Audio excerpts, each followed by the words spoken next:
Welcome back, dear viewers. If you're just tuning in, you're watching Hala Kuwait on KTV2, the family channel. And now I'm pleased to be joined by our distinguished guest in the studio, Mr. Abdulaziz Albalool, who is a content creator. Good evening, and thank you for joining us on Hala Kuwait. Good evening. Thank you for having me. Now, sir, would like to start by talking what first sparked your passion for Formula One and technology. Was there a specific moment that changed everything for you? To be honest, it first started when I had curiosity in how things work, especially technology. And when I started watching Formula One, I realized that it's not just racing and it's not just speed. It was actually engineering, data, and strategy all working together. That thing just changed everything for me, and I started to love that sport, and every time I watch it, it's not just racing. I'm trying to understand it. I see. Why do you think Formula One is becoming more popular in the Middle East? Basically, now in the region, we have a couple of races, like in Abu Dhabi, Saudi Arabia, Qatar, and Bahrain. And people are not just watching it on TV. They're actually experiencing it. Right. So this is making the people fall in love with the sport, especially after the release of the F1 movie. Yes, that's a very popular, and maybe our dear viewers can catch that as well. Now, I'd like to ask you, how do you see artificial intelligence? You know, this world with AI, it's rapidly expanding and increasing. How do you see AI transforming Formula One in the next 5 to 10 years? Probably it's going to be more precise. All the stuff that's going to happen in Formula One are going to become more precise within the data, within the strategies, and like the pit stops, all the stuff related to the data. Even like the races, most of them are decided by the strategies. It's not just about who's driving the car and which one is the fastest car. It's all around the data. Is it fair to say it will be more efficient? Because I think, if I'm not mistaken, and you can teach me this, of course, in the beginning, it used to take a long time in the pit stops, and they try to cut those times. So do you think AI will maybe make it more efficient? It's hard to say yes, because now they're doing their best they can. Maybe if it was robots doing the pit stops, but still the human error actually provides the exciting of Formula One. Really? That's very interesting. Now, in your opinion, what's the most underrated piece of technology currently used in Formula One? Tires. Tires? Yes. Everyone thinks about the engine. Right. But it's actually the only thing connecting the car to the floor or the track is the tire. And if you manage your tires properly, you can win the race. And if the races depend on the pit stops with the tires management, like it's gonna become a better efficient, maybe? Yes. Yeah, that's an interesting answer, unexpected one too, because you know, when somebody says technology, you think about computers, but the fact that you said tires really is surprising, pleasantly surprising. Now, speaking of technology, back to AI. Do you think AI could eventually outperform human race engineers in strategy decisions? Why or why not? It could help the human choices, but it cannot affect the emotions or the experience that the workers or the engineers have in Formula One. So the most it can do is actually help them, because it's going to be a tool, not a replacement for them. Right. There are, you know, different nuances, of course, and maybe things AI could never reach when it comes to the human factor. So I wholeheartedly agree with that, of course. So we'll talk about data analytics, right? How does data analytics influence race outcomes more than people realize? Actually, it's most of the races, like the management and the strategies, depend on the data, like the pit stop timings, the strategy, defensive options, like when you're on a race, when to defend, when to let go, This all depends on the data that is provided, of course, with AI in Formula One. Right.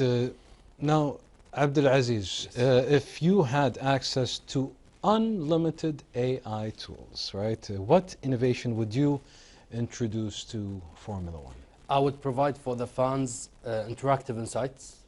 As an example, when you're watching a race, the probabilities of who's more likely to win, the pit stop timings, like when is the pit stop gonna happen, and also like the strategies that could be implemented during a certain race. This would make it more an interactive experience for the fans. Right. How important are the fans? Extremely important. They're everything in Formula One. Right. Do you think they drive the popularity, let's say, of the sport? Yes.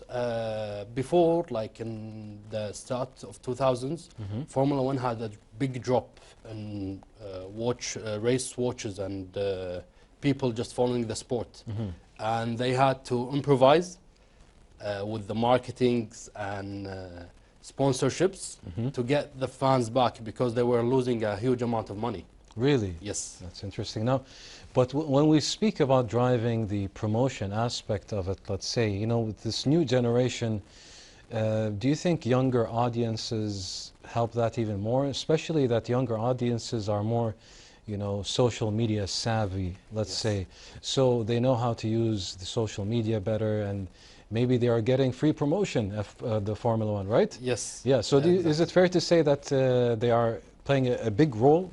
Yeah, they're trying to play a big role, even with the teenagers. They're promoting like famous people. They're bringing them to the races, Right. so that the young generation could watch the races just because of these the people who they idol, or the famous celebrities.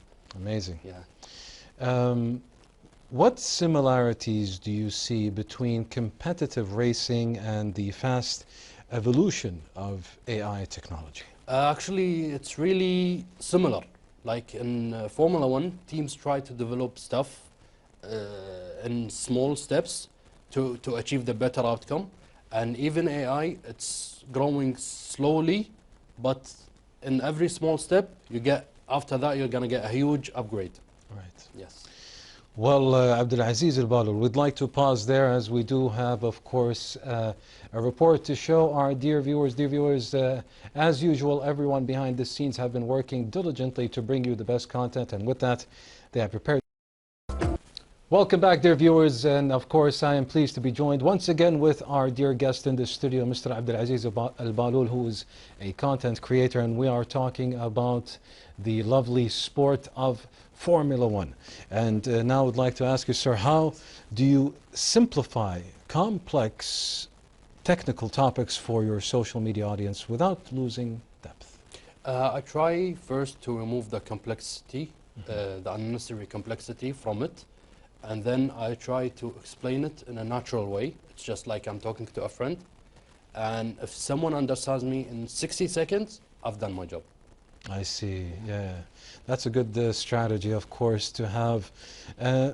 Now, we go back to talking about the F1, you know. It's a very fascinating topic. It's a huge sport now, worldwide, but we'd like to talk more specifically regionally with the GCC. So has the GCC have any impact, especially in recent times?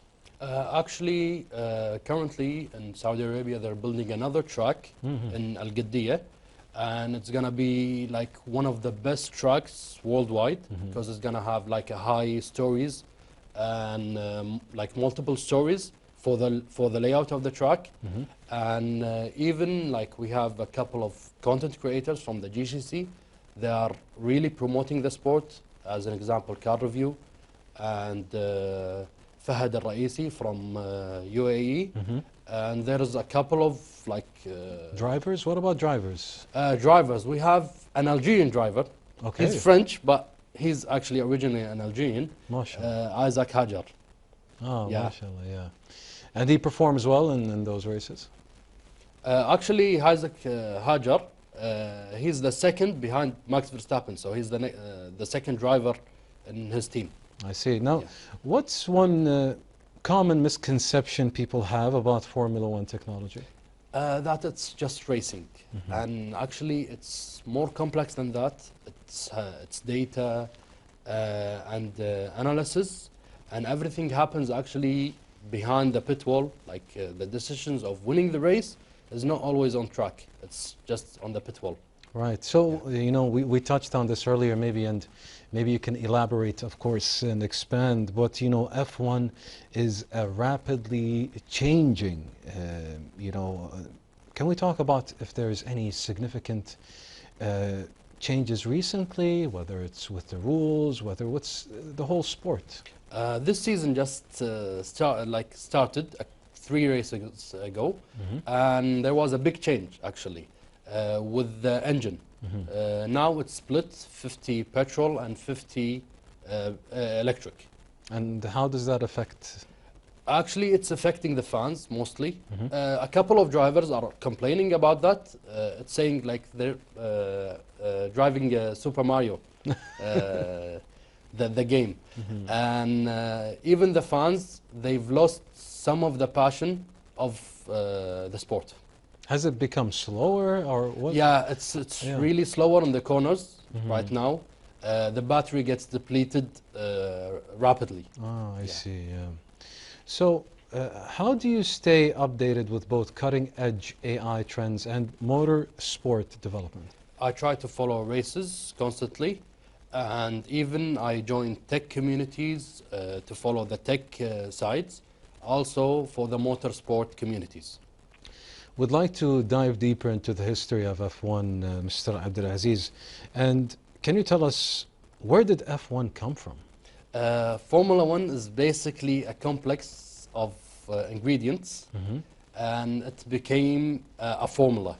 It's just mixing a couple of ingredients to become a certain formula. Like a type of chemistry, let's say? Yes. Yeah. And when was, you know, Formula One recognized as a high-level sport? I'm sure it didn't start that way. When was it actually taken seriously? It started like in the 1950s. It started expanding and growing in Europe. This way it became like a bigger the biggest motorsport In the sport. world? Yeah. Well, do you believe fully autonomous race cars could ever become as exciting as human-driven Formula One? I think it would be more technical, but it's gonna be missing the driver instincts, which is the emotion, the risk. Like the risk factor is actually the exciting thing that makes us watch Formula One. There's a sense of adrenaline and danger, right? Yes. Yeah. So for someone new to Formula One, how would you explain why it's so exciting? We just touched on the adrenaline aspect. Maybe you can expand on that answer. Basically, it's decision making driving under 300 kilometers per hour. That's so huge consequences, right? And little time to make those decisions. You need like a tenth or a thousandth of a second to make reactions. Yes, and what advice would you give to young creators then who want to build content around tech and motorsports? Just start, don't look for perfection, and if you provide value to people, they're gonna come back for you. Absolutely, well said. Now, of course, Abdulaziz Albalool, we do appreciate having you, and we thank you for your insights and joining us today. Thank you very much, appreciate it. Well, dear viewers, that concludes the interview with Mr. Abdulaziz Albalool, who is a content creator. We do hope you enjoyed that. And now we move on to this report that we have prepared. Let's watch it together, and we'll be right back. Stay tuned.